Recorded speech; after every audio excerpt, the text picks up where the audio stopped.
Hello student, स्वागत है आपका कटारिया फार्मेसी के पाइथन प्रोग्रामिंग कोर्स की यूनिट 1 पार्ट 2 में। और आज हम बहुत ही दिलचस्प टॉपिक सीखने वाले हैं जिसमें हम वेरिएबल्स के बारे में पढ़ेंगे और भी बहुत कुछ। तो आशा करता हूँ कि आप इसको ध्यान से सुनेंगे क्योंकि ये आपके कोर्स के लिए बहुत इम्पोर्टेंट है। तो स्टूडेंट्स, लास्ट क्लास में हमने पाइथन इंस्टॉलेशन, जो कि हमने उसका बेहतर आपको उपाय बताया था कि आप गूगल कोलैब पे इसको करेंगे, और बेसिक एग्जीक्यूशन देखा था। आज हम पाइथन के कुछ और इम्पोर्टेंट कंसेप्ट सीखने वाले हैं जो हर प्रोग्रामर को आने चाहिए। आज हम मेनली कुछ टॉपिक कवर करेंगे जैसे कि वेरिएबल्स क्या होते हैं, और हम डेटा टाइप्स के बारे में पढ़ेंगे। हम जानेंगे टाइप कास्टिंग किसे कहते हैं, ऑपरेटर्स क्या होते हैं, और इनपुट और आउटपुट क्या होता है। ये सब बहुत ही आसान तरीके से मैं आपको समझाने वाला हूँ। इतना आसान कि आप पेपर में बस जो मैं हिंदी में बोल रहा हूँ आपको बस इसको इंग्लिश में लिखना है। मैं हिंदी में बस आपके लिए इसलिए बता रहा हूँ ताकि ये आपको समझने में आसान हो, क्योंकि पाइथन आप लोगों के लिए नई चीज़ है काफ़ी, और आप लोगों को आगे इसका ज़्यादा काम तो नहीं है, लेकिन इस सेमेस्टर के लिए आपको पता होना चाहिए कि आप क्या पढ़ रहे हो। तो बस आपको हिंदी में इसलिए बताया जा रहा है, लेकिन आप बस हिंदी से इंग्लिश में अपनी भाषा में लिखेंगे, आपको बहुत अच्छे नंबर मिलने वाले हैं। तो ये टॉपिक बहुत बेसिक लगते हैं, लेकिन बिलीव मी, अगर कंसेप्ट स्ट्रांग हो तो पाइथन सीखना बहुत आसान हो जाएगा। चाहे आप कुछ भी कर रहे हो, किसी भी फील्ड में जाओ, आज की क्लास के एंड तक आप खुद वेरिएबल्स बना पाओगे, यूजर से इनपुट ले पाओगे और सिंपल कैलकुलेशन भी कर पाओगे। तो स्टूडेंट्स, पहले एक सिंपल क्वेश्चन पूछता हूँ। अगर मैं किसी स्टूडेंट का नाम और उसके मार्क्स कंप्यूटर में सेव करना चाहता हूँ, तो कंप्यूटर उस इंफॉर्मेशन को कहाँ स्टोर करेगा? मतलब आप सोच रहे होंगे कि आपको किसी जगह पे वो इन्फॉर्मेशन स्टोर करनी होगी, चाहे वो किसी का नाम हो गया, चाहे वो किसी के मार्क्स हो गए। तो एग्जैक्टली वेरिएबल उसे ही कहते हैं हम, उसके लिए ही हम वेरिएबल यूज़ करते हैं। अब हम वेरिएबल्स के बारे में पढ़ने वाले हैं कि वेरिएबल्स आखिर होता क्या है। उसके बाद हम डेटा टाइप पढ़ेंगे, और फिर हम टाइप कास्टिंग के बारे में और जानेंगे, फिर हम ऑपरेटर्स के बारे में और पढ़ेंगे। ये सब मैं आपको इसलिए बता रहा हूँ ताकि मैं आपको रूबरू करते रहूँ कि आपके सामने आगे आने क्या क्या वाला है। तो और अगर मैं इन वर्ड्स का बार बार यूज़ करूँगा तो फिर वो वर्ड्स आपको ध्यान में रह जाएंगे। एग्ज़ाम में आप ये कीवर्ड लिख सकते हो, नंबर आपको जो आप लिखोगे उसके कम, लेकिन अगर आप इंपॉर्टेंट वर्ड्स लिखोगे उसके ज़्यादा मिलेंगे। तो ये जो मैं बार बार वर्ड्स बोल रहा हूँ, ये मैं आपके दिमाग में डालना चाहता हूँ कि ये वर्ड्स काफ़ी इंपॉर्टेंट है और आपको ये वर्ड्स ज़रूर लिखने ही लिखने हैं अपने एग्ज़ाम में। मतलब अगर यूज़र अपना एज एंटर करेगा तो पहले उस एज को स्टोर करने के लिए हमको एक वेरिएबल चाहिए होगा। उस वेरिएबल का एक डेटा टाइप होगा, उस डेटा पे हम ऑपरेटर्स यूज़ करेंगे। तो आपको समझ में आ रहा होगा कि हम किस बारे में बात कर रहे हैं, और अगर ज़रूरत हुई तो उसका टाइप भी कन्वर्ट करेंगे। तो जो जो मैंने आपको अभी तक इम्पोर्टेंट नाम बताए थे, अब ये उनके वर्क केसेस हैं कि क्या होगा। पहले तो हम यूज़र से वो डेटा लेके उसको किसी वेरिएबल में स्टोर कर देंगे। तो हम वेरिएबल से क्या समझ पा रहे हैं कि वेरिएबल स्टोर करने का काम आ रहा है, ठीक है। और उस वेरिएबल का अपना एक डेटा टाइप भी होगा। हाँ, इससे क्या पता चला डेटा टाइप क्या होता है? उसकी टाइप ऑफ इंफॉर्मेशन कि वो वेरिएबल क्या स्टोर करेगा। उस डेटा पे हम ऑपरेटर्स यूज़ करेंगे। हम इससे क्या समझ पा रहे हैं कि ऑपरेटर्स कुछ काम करना होता है, किसी चीज़ पे हम कोई काम कर रहे हैं, और अगर ज़रूरत हुई तो उसका टाइप भी कन्वर्ट कर देंगे। हम फिर इससे क्या समझ रहे हैं कि टाइप कास्टिंग का मतलब है कि हम अपनी कन्वीनियंस के अकॉर्डिंग उसका टाइप कन्वर्ट कर सकते हैं। अगर मेरे को इंटीजर पे काम करना है तो हम इंटीजर कन्वर्ट कर देंगे, अगर मेरे को स्ट्रिंग पे काम करना है तो फिर हम उसको स्ट्रिंग में कन्वर्ट कर देंगे। तो ऐसे ही एक क्वेश्चन है कि अगर कंप्यूटर हर चीज़ को सिर्फ टेक्स्ट की तरह स्टोर करे तो क्या प्रॉब्लम होगी? मतलब इसका तो बेसिक सा मतलब यही है कि अगर मैथमेटिकल कैलकुलेशन नहीं हो पाएंगी, मतलब अगर मेरे को कैरेक्टर पे या स्ट्रिंग पे काम करना है तो फिर मैं उसका इंटीजर में काम लेकर क्या करूँगा? मैं इंटीजर में उसको स्टोर क्यों करूँगा? फिर मेरे को तो काम तो स्ट्रिंग्स या कैरेक्टर में चाहिए। आप आगे आने वाली क्लासेस में स्ट्रिंग्स और कैरेक्टर्स क्या होते हैं आप ये भी समझोगे, इसलिए हमको डिफरेंट डेटा टाइप्स चाहिए होते हैं। तो स्टूडेंट्स, अब हम बात करते हैं कि वेरिएबल्स क्या होते हैं, हम वेरिएबल्स क्यों पढ़ रहे हैं, क्या ज़रूरत है असल में वेरिएबल्स की, पाइथन में वेरिएबल्स क्यों बने हैं, ये असल में इतना खामा खामा आपके एक और टॉपिक जुड़ गया है। अब वेरिएबल्स क्या होते हैं, सिंपल लैंग्वेज में बताऊं तो वेरिएबल एक कंटेनर होता है जो डेटा स्टोर करता है। कंटेनर जो डेटा को स्टोर कर रहा है। एक रियल लाइफ एग्जांपल आपको देता हूँ ताकि आपको और अच्छा समझ में आए। सोचो आपका हॉस्टल रूम में 3 बॉक्सेस पड़े हैं, ठीक है। एक बॉक्स में बुक्स है, एक में आपके कपड़े हैं, एक में आपके शूज़ है। तो हर बॉक्स के ऊपर एक लेबल लगा हुआ है, जैसे कि बुक्स को हम बुक्स नाम के बॉक्स में रखेंगे, क्लोथ्स को हम क्लोथ्स नाम के बॉक्स में रखेंगे, शूज़ को हम शूज़ नाम के बॉक्स में रखेंगे। तो कंप्यूटर भी एग्जैक्टली इसी तरीके से काम करता है, सिर्फ डिफरेंस इतना है कि बॉक्सेस की जगह वेरिएबल्स होते हैं। अब आपको ध्यान आया मैं कंटेनर्स क्यों कह रहा था? कंटेनर्स भी बॉक्सेस, वेरिएबल्स मतलब जो आपकी इंफॉर्मेशन को स्टोर कर रहा है, वो होल्ड कर रहा है आपकी इंफॉर्मेशन को। तो अब मैं आपको इसका एक प्रैक्टिकल एग्जांपल बताता हूँ। तो स्टूडेंट्स, मैंने यहाँ पे एक एज इक्वल्स टू 19 लिख रखा है, मैंने name is equals to Rahul लिख रखा है, और फिर मैं बस इनको सिंपल प्रिंट कर रहा हूँ। मैं लिख दे रहा हूँ कि प्रिंट कर दो एज को और प्रिंट कर दो तुम नेम को। तो असल में यहाँ हो क्या रहा है, यहाँ पे मैंने एक एज नाम का वेरिएबल बनाया है जो 19 को स्टोर कर रहा है। सिमिलरली मैंने एक वेरिएबल बनाया है नेम नाम का जो कि राहुल को स्टोर कर रहा है। तो ये एज और नेम ये असल में तुम्हारे वेरिएबल्स हो गए, क्योंकि ये कोई इंफॉर्मेशन को स्टोर कर रहे हैं। और सिंपल फिर मैं देखो, मैं प्रिंट राहुल नहीं लिख रहा हूँ और मैं प्रिंट 19 नहीं लिख रहा हूँ, मैं प्रिंट लगा रहा हूँ अपने वेरिएबल्स पे जो कि है मेरे एज और मेरा नेम। तो अगर मैं एज इक्वल टू 19 की जगह एज इज इक्वल टू 20 लिख दूँ तो क्या नया वेरिएबल बनेगा? इसका साफ सीधा आंसर है कि नहीं, कोई नया वेरिएबल नहीं बनेगा, सिर्फ मेरी वैल्यू अपडेट हो जाएगी। तो अगर मैं जैसे कि लिख रहा था मेरा एज इज इक्वल टू 19 और मैं एज को प्रिंट कर रहा था और फिर मैं नेम की जगह राहुल लिख रहा था, और अगर मैं इसको रन करता हूँ तो मेरा आंसर यहाँ पे 19 आ रहा है और राहुल, पहले वो एज प्रिंट कर रहा है फिर वो नेम प्रिंट कर रहा है। अगर मैं यहाँ पे 20 लिख दूँ तो मैं देखूंगा कि मेरा एज वही वेरिएबल अपडेट हो गया है। अगर मेरे को कोई नया वेरिएबल बनाना है तो मैं उसमें 21 लिख दूंगा और फिर मैं कर दूंगा कि तू प्रिंट कर दो भाई मेरे एज 1 को, और मैं देखता हूँ कि इसने 21 भी प्रिंट कर दिया। तो आपने क्या सीखा कि अगर आपको कोई वेरिएबल मॉडिफाई करना है या फिर उसको अपडेट करना है तो फिर आप बस उसी वेरिएबल में उसकी वैल्यू चेंज कर दो। अब स्टूडेंट सवाल आता है कि वेरिएबल्स के अंदर किस टाइप का डेटा स्टोर हो सकता है। उसके लिए पाइथन में डेटा टाइप्स होते हैं। अभी जैसे हमने अपने एग्जाम्पल में बात करी थी प्रैक्टिकल की, एज के अंदर मैंने 19 लिखा था और नेम के अंदर मैंने राहुल लिखा था। तो इससे कुछ आपको आइडिया हो रहा होगा कि एज में इंटीजर आ रहा था और नेम में हमारा स्ट्रिंग आ रहा था। तो ये ही हमारे डेटा टाइप्स होते हैं। जैसे कि इंटीजर हुआ हमारा डेटा टाइप, हमारा डेटा टाइप फ्लोट हुआ, फ्लोट में डेसिमल नंबर्स आते हैं, ठीक है। स्ट्रिंग का मतलब है हमारा टेक्स्ट।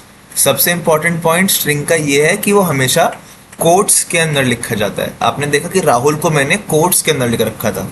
तो अब हम बारी बारी थोड़ा थोड़ा इनको समझते हैं कि इंटीजर का मतलब होता है होल नंबर्स। होल नंबर्स क्या होते हैं? हमारे ज़ीरो और नेगेटिव नंबर्स और साथ में हमारे सारे पॉजिटिव नंबर्स। एग्जाम्पल कुछ भी हो सकता है, जैसे कि 10 हो गया, 50 हो गया, -20 हो गया।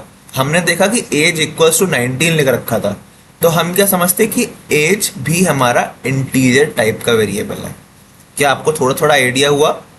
अगर हम किसी भी वेरिएबल में इंटीजर वैल्यू स्टोर करें तो फिर वो हमारा इंटीजर डेटा टाइप का वेरिएबल हुआ, ठीक है। तो क्या 4.5 एक इंटीजर है? आंसर है उसका नहीं। हमारे पास डेसिमल्स के लिए अलग से फ्लोट नाम का डेटा टाइप होता है। एग्जाम्पल हो गया 3.14, 8.5, 99.99। पाइथन में स्ट्रिंग्स और इंटीजर्स और हमारे फ्लोट वेरिएबल्स दोनों अलग अलग होते हैं। इंटीजर में आपके सारे भी होल नंबर्स आ गए और फ्लोट में आपके सारे डेसिमल नंबर्स आ गए। अब बात करते हैं हम तीसरे डेटा टाइप की, जिसे कहते हैं हम स्ट्रिंग। स्ट्रिंग का मतलब बहुत बेसिक है, टेक्स्ट। मैं जो भी लिख दूँ ABCD, मैं लिख दूँ राहुल, मैं लिख दूँ तनिष्क, मैं लिख दूँ अतुल, ये सारे एक स्ट्रिंग हो गई, ठीक है। नॉर्मल टेक्स्ट को हम स्ट्रिंग कहते हैं और ये हमेशा कोट्स के अंदर लिखा जाता है। एग्जाम्पल मैंने पहले दिया था जब मैंने name is equal to Rahul भी लिखा था, ठीक ठीक है। तो अगर मैं 100 लिखूं तो क्या 100 एक स्ट्रिंग है या फिर वो एक इंटीजर है? बहुत सही, आप अभी तक खुद ही समझ गए होंगे कि 100 असल में एक इंटीजर है, और अगर मैं 100 को कोट्स में लिखूं तो वो ही 100 आपका स्ट्रिंग बन जाएगा। ये आपको मैं नेक्स्ट वीडियो में सिखाऊंगा, क्योंकि आपकी यूनिट 1 के चैप्टर 3 में हम स्ट्रिंग्स के बारे में ही बात करने वाले हैं। अगला डेटा टाइप है हमारा बुलियन। बुलियन में सिर्फ दो वैल्यूज होती है, ट्रू और फॉल्स। एग्जाम्पल आपको मैं आगे सिखाता हूँ, आप लेकिन आप समझो कि आपने आज अपने कंप्यूटर से पूछा क्या आज संडे है। ये स्टेटमेंट अगर उस दिन आप वीडियो देख रहे हो तो फिर ये स्टेटमेंट ट्रू हो जाएगी, आपको कंप्यूटर आपका ट्रू रिटर्न कर देगा। लेकिन अगर आप किसी भी और दिन देख रहे हो ये तो फिर आपको वो फॉल्स रिटर्न हो जाएगा। बीच में कुछ नहीं, आपको आंसर बस ट्रू और फॉल्स में मिलता है। तो स्टूडेंट्स अब हम बात करते हैं कि पाइथन में वेरिएबल्स में और क्या क्या रूल्स हैं जो हमको फॉलो करने चाहिए। ठीक है, तो सबसे पहले हम आते हैं कि उसका नेम हम किस तरीके से दे सकते हैं। तो हमारे पास है जैसे कि उसके अच्छे नाम क्या क्या हो सकते हैं, और इसके कुछ रूल्स है कि वो अच्छे नाम क्यों कहलाएंगे। तो आप एक चीज़ नोटिस करना कि मैंने अपनी एज में अपना स्मॉल बिल्कुल लिखा था, मतलब लोअर केस में लिखा था सब कुछ मैंने। तो ये एक गुड नेमिंग कन्वेंशन में आता है। नेमिंग कन्वेंशन का मतलब है कि अच्छी आदतें वाइल डिक्लेयरिंग वेरिएबल्स। तो मैं अगर हम अपना वेरिएबल का नाम छोटे से स्टार्ट करेंगे, लोअर केस से स्टार्ट करेंगे, तो वो अच्छी बात है, आपको ऐसा ही करना चाहिए। आपको अपने वेरिएबल्स का कुछ मीनिंग डिफाइन करना चाहिए, क्योंकि आप अगर a=10 लिख दोगे तो फिर आपका पाइथन समझ जाएगा कि आपने एक वेरिएबल बनाया है और उसमें आपने 10 स्टोर किया है। लेकिन वो ज़्यादा सही चीज़ नहीं है, क्योंकि आपको बाद में जब आप पढ़ोगे तो आपको इसका मतलब समझ में नहीं आएगा। तो इससे अच्छा अगर आप लिख दोगे कि इंट a मतलब इंटीजर a, तो फिर जब आप उसको बाद में पढ़ोगे और उसको आपको वैल्यू 10 निकल के आएगी तो आप समझ पाओगे कि आपने इस इंटीजर a में 10 स्टोर किया था, या फिर आपने स्टोर किया marks=10। तो आपको याद आएगा कि अच्छा ये कोई वही सा 10 नहीं लिखा हुआ, ये असल में मेरे मार्क्स हैं जो मेरे 10 नंबर आए हैं। ठीक है, आप एक इसमें ख़राब चीज़ ये है कि आपको वेरिएबल का नाम कभी भी नंबर से स्टोर नहीं करना। आपको ये नहीं करना 1=10। 1 कभी भी एक वेरिएबल नहीं हो सकता। हमेशा वेरिएबल हमेशा स्ट्रिंग्स, मतलब जैसे स्टूडेंट नेम हो गया, टोटल मार्क्स हो गया, ऐसे ही स्टोर होंगे। कभी भी कोई इंटीजर से कभी भी स्टार्ट नहीं हो सकता आपका वेरिएबल। और आपके वेरिएबल के बीच में कभी भी स्पेस नहीं आएगा। ऐसा नहीं है कि आपने लिख दिया माय नेम, आपको साथ में लिखना है माय नेम बिना स्पेस दिए, तब आपका वेरिएबल वो वेरिएबल माना जाएगा। उसके बिना कभी वेरिएबल नहीं माना जाएगा। और एक और केस आता है जिसमें स्पेशल केसेस की बात होती है, जिसमें आप कभी भी कोई स्पेशल कैरेक्टर नहीं लगा सकते। स्पेशल कैरेक्टर माने कि जैसे कि आपका @ का साइन हो गया, आपका क्वेश्चन मार्क का साइन हो गया, तो आप समझ गए होंगे। ठीक है, अगला टाइप आता है डायनेमिक टाइपिंग। पाइथन की एक बहुत पावरफुल फीचर है। जैसे कि मैंने x=10 लिखा, ठीक है, और फिर मैंने उसकी वैल्यू प्रिंट करा दी, तो फिर मेरी वैल्यू अभी मेरे पास 10 है, मेरे x में 10 की वैल्यू है। अब सिमिलरली अगर मैं x=hello लिख दूं, आप देखो मैंने कोई नया वेरिएबल नहीं बनाया है, मैंने सेम वेरिएबल का डेटा चेंज कर दिया है। और अगर अब मैं x की वैल्यू प्रिंट करूंगा तो मेरे पास क्या आ सकता है, तो ये मैं आपको प्रैक्टिकल करके दिखाता हूँ। तो स्टूडेंट्स ये बहुत इंपॉर्टेंट कंसेप्ट है, आप इसको एक बार समझ जाओगे आपको पूरा वेरिएबल का किस्सा समझ में आ जाएगा। अब मैंने यहाँ पे x=10 लिख रखा है, अब मैंने उसकी वैल्यू प्रिंट करा रहा हूँ। मैं कर रहा हूँ कि प्रिंट कर दो मेरे x वेरिएबल को, तो x वेरिएबल अभी 10 की वैल्यू होल्ड कर रहा है, इंटीजर जो है। मैं प्रिंट करा देता हूँ, तो मैं देखता हूँ कि ओ मेरा इंटीजर प्रिंट हो गया, तो ठीक है, मैं यही चाहता था मेरा इंटीजर प्रिंट हो जाए। अब मान लो कि मैं x=hello लिख देता हूँ, तो वही बात है कि मैं आपको जो अभी समझा रहा था कि मैंने इस बार स्ट्रिंग स्टोर किया है। स्ट्रिंग ये क्यों है, क्योंकि ये असल में क्वेश्चन कोड्स के अंदर है ये। ठीक है, तो अब मैं x की वैल्यू प्रिंट कराता हूँ, तो क्या आ सकता है मेरे पास। अब मेरा ये दिमाग कह रहा है कि एक बार मैंने तो प्रिंट x करा रखा है, तो यहाँ पे मेरी ये वैल्यू स्टोर हो जाएगी। और यहाँ पे मैं असल में अपनी x की वैल्यू अपडेट कर रहा हूँ, मतलब मैं x की वैल्यू चेंज कर दे रहा हूँ, स्ट्रिंग में कन्वर्ट कर रहा हूँ। तो अब वो मेरा एक बार हेलो भी प्रिंट होगा। तो आपने देखा एक बार 10 प्रिंट हुआ क्योंकि मैं पहले x को प्रिंट करा रहा था जब वो इंटीजर था, उसके बाद उसकी वैल्यू अपडेट हुई, फिर मैंने उसको प्रिंट किया तो फिर उसने वो नई अपडेटेड वैल्यू मेरे सामने प्रिंट करके रख दी। तो स्टूडेंट्स अब हम बात करते हैं वेरिएबल्स में एक और इम्पॉर्टेंट कंसेप्ट की, जिसे कहते हैं हम टाइप कास्टिंग। मतलब वो क्या टाइप है, वो वेरिएबल किस टाइप का है। टाइप क्या होते हैं अभी हमने बात करी है। हमारे पास टाइप इंटीजर हुआ, हमारे पास टाइप फ्लोट हुआ, हमारे पास स्ट्रिंग हुआ और हमारे पास बूलियन हुआ। तो यही हमारे टाइप्स होते हैं। अब हम इनका टाइप कन्वर्ट कर सकते हैं क्या? मतलब अगर मेरे पास कुछ इंटीजर वैल्यू है, क्या मैं उसको स्ट्रिंग में कन्वर्ट कर सकता हूँ या फिर वाइस वर्सा? बिल्कुल कर सकता हूँ। अभी हम इसको प्रैक्टिकल में भी देखेंगे, बट उससे पहले बात करते हैं कि टाइप कास्टिंग होती क्या है। तो आपको दिख रहा है कि टाइप कास्टिंग एक प्रोसेस है जिसमें हम एक वेरिएबल के अंदर का डेटा किसी और डेटा टाइप में कन्वर्ट कर सकते हैं। जैसे कि स्ट्रिंग को मैंने इंटीजर में कन्वर्ट कर दिया या इंटीजर को मैंने स्ट्रिंग में कन्वर्ट कर दिया। तो पाइथन की ये एक इम्पॉर्टेंट खास बात है कि हम हमारा जो डेटा होता है वो काफ़ी फ्लेक्सिबल होता है और हम उसको मैनिपुलेट कर सकते हैं। कॉमन फंक्शन में हमारे पास क्या आ गया है? हमारे पास इंटीजर है, हमारे पास फ्लोट है, हमारे पास स्ट्रिंग है, हमारे पास बुलियन भी है। तो हर फंक्शन अपना अलग डेटा स्टोर करता है और अपना अलग इम्पोर्टेंस होल्ड करता है पाइथन के अंदर। एग्जाम्पल क्या हो गया कन्वर्जन का, वो मैं प्रैक्टिकल करके दिखाता हूँ। तो स्टूडेंट्स अब हम बात करते हैं इसकी प्रैक्टिकल इम्प्लीमेंटेशन के बारे में। तो हम देख सकते हैं यहाँ पे कि मैंने यहाँ पे a=10 लिख रखा है, लेकिन यहाँ मैंने उसको कोट्स के अंदर डाल रखा है। तो अभी a इंटीजर वैल्यू होल्ड नहीं कर रहा है, वो असल में एक स्ट्रिंग वैल्यू होल्ड कर रहा है। और सिमिलरली बात b की भी है, वो भी अभी एक स्ट्रिंग वैल्यू को होल्ड कर रहा है। तो अगर मैं यहाँ पे a स्ट्रिंग का 10 और b स्ट्रिंग का 20 यहाँ पे प्लस करना चाहूँगा, तो हमारा आंसर क्या आ सकता है? बहुत लोग सोच रहे होंगे कि ये 30 आएगा, लेकिन असल में हमारे पास, क्योंकि ये स्ट्रिंग ऑपरेशन है, तो हमारे पास वैल्यू आएगी इसकी 1020, क्योंकि उसने स्ट्रिंग को ही ऐड कर दिया। ये कोई इंटीजर वैल्यू नहीं है कि 10+20 यहाँ पे हमारा 30 हो जाएगा। लेकिन अगर मैं इसका टाइप इसको ऐसे लिखूँ इंटीजर, इसका मतलब मैं इसका टाइप चेंज कर दे रहा हूँ। समझ रहे हो आप कि a नाम के वेरिएबल में वो वैल्यू डालो जो कि इंटीजर a की होगी। इंटीजर a की वैल्यू में बस वो 10 आएगा और b की वैल्यू में 20 आएगा। तो अगर मैं इसको अब यहाँ पे प्लस करूँगा तो हमारे पास आंसर इसका 30 आया। तो आपने टाइप कास्टिंग की इम्पोर्टेंस देखी होगी कि कैसे ही हमारे सेम ही चीज़ के दो अलग अलग मतलब निकल सकते हैं, बस उसका टाइप कन्वर्ट करके। अब स्टूडेंट्स हम बात करने वाले हैं ऑपरेटर्स की। ऑपरेटर्स क्या होते हैं? नाम से समझ में आ रहा है कि कुछ ऑपरेशन काम होगा, मतलब कुछ काम होने वाला है इसमें। तो ऑपरेटर्स का मतलब है ऑपरेशन परफॉर्म करना।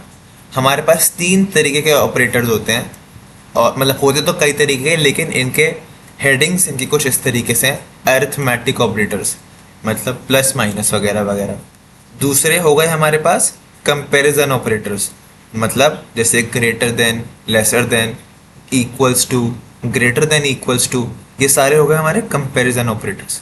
साथ में हमारे पास आते हैं हमारे लॉजिकल ऑपरेटर्स, जैसे कि एंड हो गया, और हो गया, नॉट हो गया। तो अभी हम इनके बारे में जानते हैं कि होता क्या है। तो अरिथमेटिक ऑपरेटर्स में कई तरीके के होते हैं, तो मैं सबसे पहले आपको बेसिक बता देता हूँ ताकि आपका कंसेप्ट बिल्ड होना स्टार्ट हो जाए। जैसे कि प्लस हो गया, माइनस हो गया, मल्टीप्लाई हो गया, डिवाइड हो गया, हमारा रिमाइंडर निकालना हो गया, और हमारा स्क्वायर करना हो गया। ये सारे होते हैं हमारे अरिथमेटिक ऑपरेटर्स। तो मैं सबसे पहले आपको इसकी प्रैक्टिकल इम्प्लीमेंटेशन बताता हूँ। स्टूडेंट्स मैं आपको सारी की सारी प्रैक्टिकल इम्प्लीमेंटेशन, जब मैं आपको ऑपरेटर्स क्या होते हैं ढंग से बता दूंगा, फिर मैं आपको इसके प्रैक्टिकल बता दूँ ताकि आपको एक गो में समझ में आ जाए सब कुछ। तो अभी हमने अरिथमेटिक ऑपरेटर्स की बात करी, अब हम बात करने वाले हैं कंपेरिजन ऑपरेटर्स की। तो कंपेयर नाम से कुछ हमको आइडिया मिल रहा है कि कुछ चीज़ें इसमें कंपेयर हो रही है, जैसे कि ग्रेटर देन है या नहीं है, लेसर देन है या फिर नहीं है, हमारा ग्रेटर देन इक्वल्स टू है या नहीं है, या हमारा नॉट इक्वल्स टू तो नहीं है असल में। तो अगर मैं लिखूँ मान लो 18 greater than is equals to 18, तो क्या वैल्यू आएगी? यहाँ पे कंपैरिजन ऑपरेटर में हमेशा हमको हमारी बूलियन वैल्यू निकलती है। बूलियन याद होगा आपको, अभी हम पढ़ के आए हैं, ट्रू या फॉल्स। ठीक है, तो अगर मैं यहाँ पे लिखूंगा 18 greater than is equal to 18, तो वैल्यू मेरे को यहाँ पे ट्रू मिलने वाली है। अगर मैं लिखूंगा 17 ग्रेटर देन इक्वल टू 18, तो यहाँ पे वैल्यू फॉल्स होगी। अगर मैं यहाँ पे लिखूंगा 20 ग्रेटर देन इक्वल टू 18, तो यहाँ पे वैल्यू क्या होगी? क्या 20 ग्रेटर है 18 के? बिल्कुल हाँ, तो तुरंत ही मेरे को ट्रू वैल्यू मिल जाएगी। ठीक है, इसके वोटिंग में काम आता है, क्या बंदा वोटिंग के एलिजिबल है या नहीं है। क्या मेरी age greater than equal to 18 है? हाँ, तो ठीक है, इसको वोट करने दो। ठीक है, क्या बंदा ग्रेटर देन इक्वल टू 18 है? क्या उसकी age greater than equal to 18 है? हाँ, तो चलो इसको ड्राइविंग लाइसेंस को अप्लाई करने दो। ठीक है, सब जगह कंपैरिजन होता है और इसका आंसर बूलियन ट्रू या फॉल्स निकल के आता है। ठीक है, अब बात करते हैं लॉजिकल ऑपरेटर्स की। इसमें क्या आ गया? एंड आ गया, और आ गया, या फिर नॉट आ गया।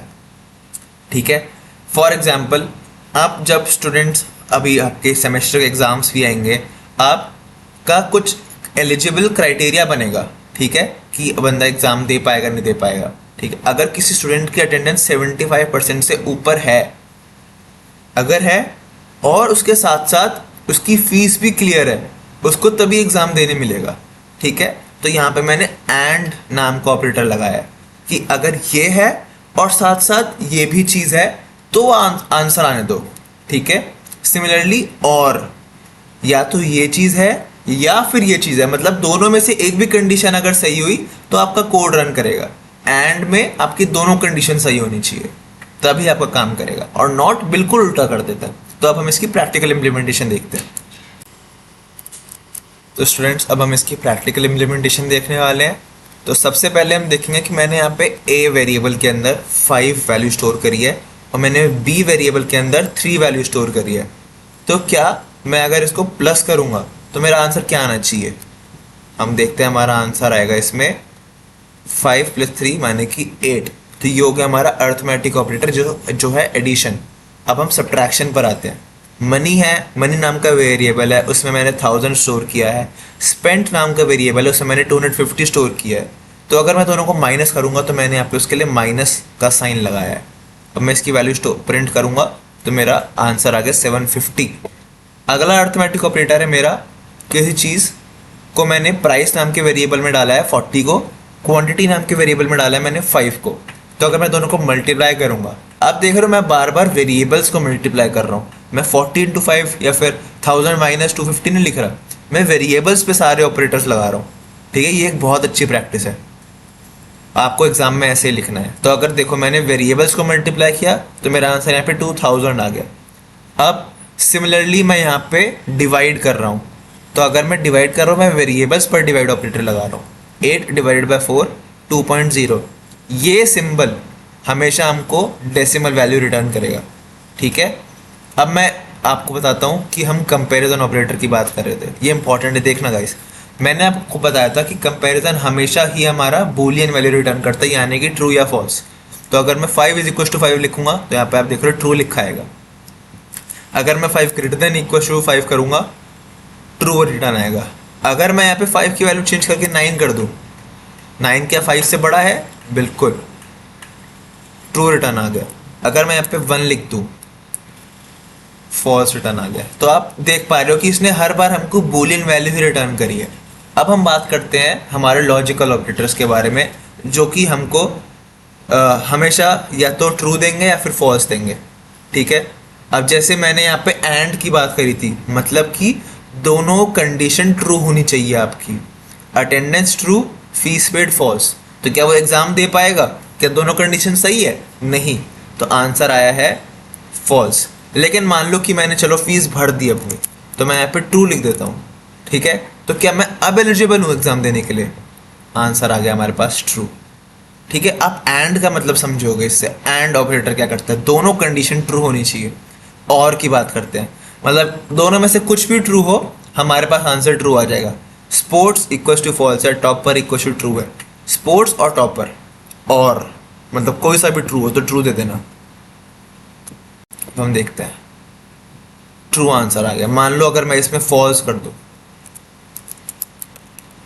फॉल्स। अब मेरे पास कोई भी ट्रू नहीं है, तो आंसर हमारे पास फॉल्स आ गया। तो आपने यहाँ से देखा होगा कि इनका मतलब क्या है, हर ऑपरेटर काम क्या कर रहा है, वो किस तरीके से काम कर रहा है।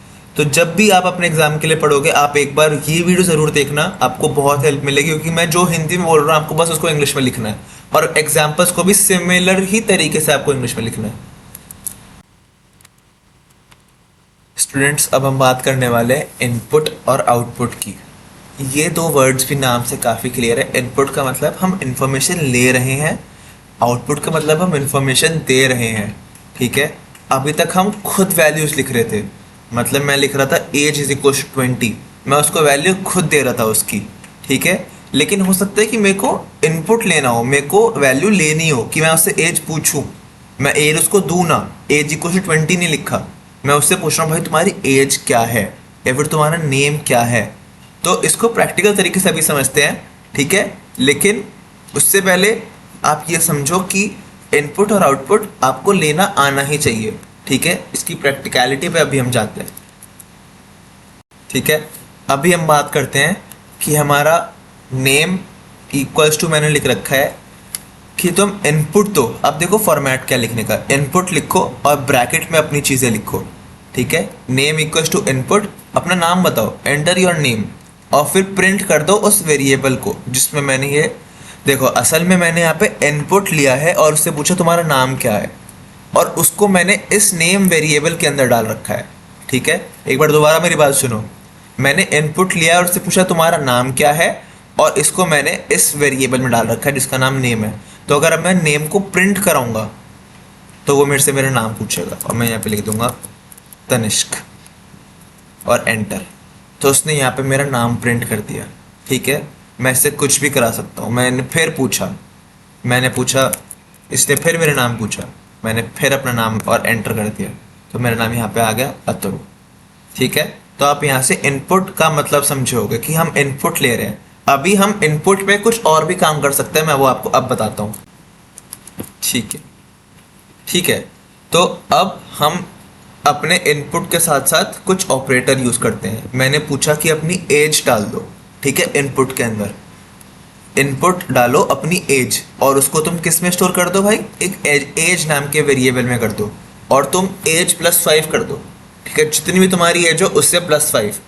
तो इसका आंसर क्या आना चाहिए, क्या मैंने मान लो 20 या फिर 21 डाल दी अपनी एज, और अब मैं उसको +5 करूंगा तो मेरा आंसर 25 या 26 आना चाहिए। लेकिन अभी टाइप कास्टिंग का कंसेप्ट आने वाला है, देखना अभी एरर आ जाएगा। मैंने डाल दिया यहाँ पे 21, यहाँ पे एरर आ गया। ठीक है, क्यों, क्योंकि असल में 21 तो एक इंटीजर हुआ, और मैंने तो यहाँ पे स्टूडेंट्स डाला ही नहीं कि मेरे पास इंटीजर आएगा, मैंने तो इंटीजर डाला ही नहीं यहाँ पे। अब मैं उससे अब पूछता हूँ, उसने अपनी एज बताओ क्या है, मैंने लिख दिया मेरी एज 21 है, तो उसने चुपचाप से, क्योंकि उसको 21 इंटीजर वैल्यू मिली, उसने 21 + 5 = 26 लिख के मेरे को अपना आंसर दे दिया। तो आप टाइप कास्टिंग का कंसेप्ट भी समझे, और आप यहाँ से इनपुट और आउटपुट का भी कंसेप्ट समझे। काम में भी आ सकता है क्वेश्चन ये। ठीक है, फ्लोट क्या होते हैं, फ्लोट क्या होता है, स्ट्रिंग क्या होता है, बुलियन क्या होता है, इनपुट किस डेटा टाइप में वैल्यू रिटर्न करता है, टाइप कास्टिंग क्या होती है, डिफरेंस क्या है आपके इक्वल्स टू में और डबल इज इक्वल्स टू में।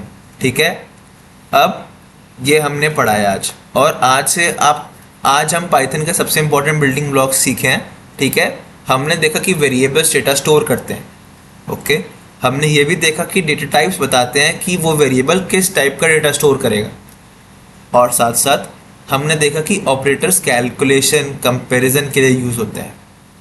हमने देखा कि हम यूज़र को चुपचाप से उसकी वैल्यू दे भी सकते हैं और उसकी वैल्यू ले भी सकते हैं इनपुट से, और हमने देखा टाइप कास्टिंग क्या होती है। ठीक है, तो ठीक है, आज का लेक्चर भले ही बेसिक होगा, लेकिन मेरी बात का यकीन करो, आपके एग्ज़ाम के पॉइंट ऑफ व्यू से ये बहुत इंपॉर्टेंट है, और आपकी फाउंडेशन और बेसिक्स इससे बनेंगे। ओके, तो उम्मीद करता हूँ आपको आज का लेक्चर समझ आया होगा, और आपको आज के लेक्चर के नोट्स कटारिया फार्मेसी के ऐप पर भी मिल जाएंगे, बहुत ही कम दाम में है, 99 रुपये में। और अगर आपको टीचिंग अच्छी लगी होगी तो फिर डू लेट अस नो। और आज आपका यूनिट 1 का चैप्टर 2 भी ख़त्म हो गया। थैंक यू सो मच, और ये ऐप ज़रूर से डाउनलोड कर लेना।